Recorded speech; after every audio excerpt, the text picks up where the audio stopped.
안녕하세요, 여러분. 혹시 해외 선물에 관심이 생겨서 검색을 해보신 분들이라면 대여계좌라는 말은 한 번쯤은 들어보셨을 겁니다. 그래서 오늘 영상에서는 많은 분들이 헷갈려 하시는 대여계좌가 무엇인지, 그리고 국내 해외 선물과 MT5 해외 선물은 어떤 차이가 있는지, 이 부분을 초보자분들도 이해할 수 있게 쉽게 설명해 드리겠습니다. 해외 선물을 시작하기 전에 이 내용은 꼭 알고 계셔야 하기 때문에 오늘 영상은 끝까지 시청해 주시면 좋을 것 같습니다. 먼저 대여계좌가 무엇인지부터 간단하게 말씀드려 보겠습니다. 대여계좌 업체는 일반적으로 우리가 알고 있는 증권사나 선물사처럼 정식 금융기관이 아닌 경우가 많은데, 쉽게 말해서 개인이 운영하는 사설 거래 플랫폼이라고 생각하시면 이해가 편합니다.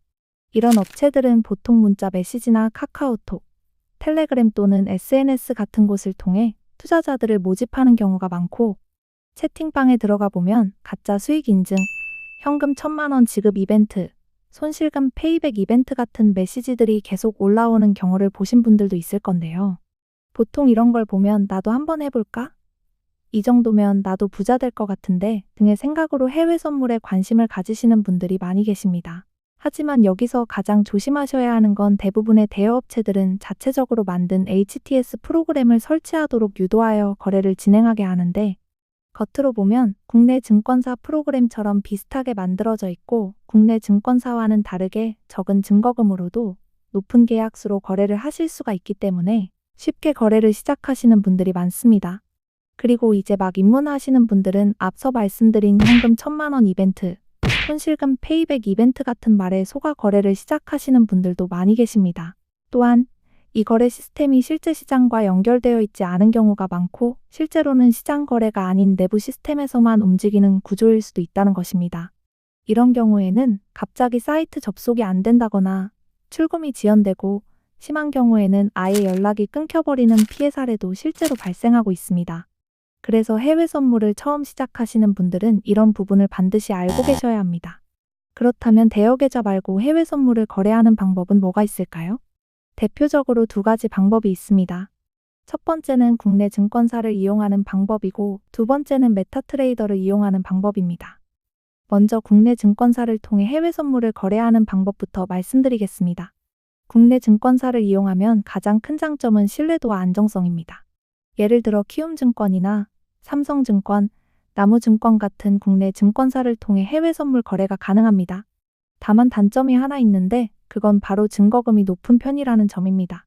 예를 들어 나스닥 미니 기준으로 보면 약 4천만 원 정도의 증거금, 그리고 마이크로 나스닥 기준으로도 약 400만 원 정도의 증거금이 필요한 경우가 많습니다. 그래서 처음 해외 선물을 경험해 보려고 하시는 분들에게는 이 부분이 진입장벽으로 느껴질 수도 있습니다. 최근에는 해외 브로커를 통해 거래하려고 하시는 분들이 많은데, 이때 많이 사용되는 플랫폼이 바로 메타트레이더라는 프로그램입니다. 메타트레이더는 전 세계적으로 사용되는 글로벌 거래 플랫폼입니다.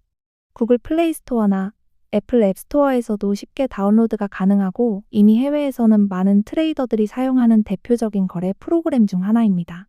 특징을 간단히 말씀드리면 차트 기능이 다양하며, 국내 증권사와는 다르게 MT5에서는 훨씬 적은 증거금으로도 거래가 가능합니다.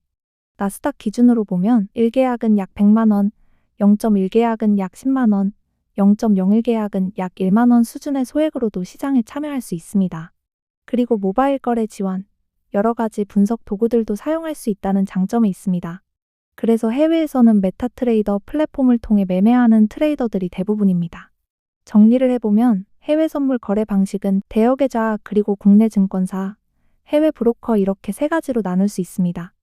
하지만 가장 중요한 것은 어떤 방식이든 신뢰할 수 있는 거래 구조인지, 그리고 투명하게 운영되는 플랫폼인지, 이 부분을 꼭 확인하시는 것이 중요합니다.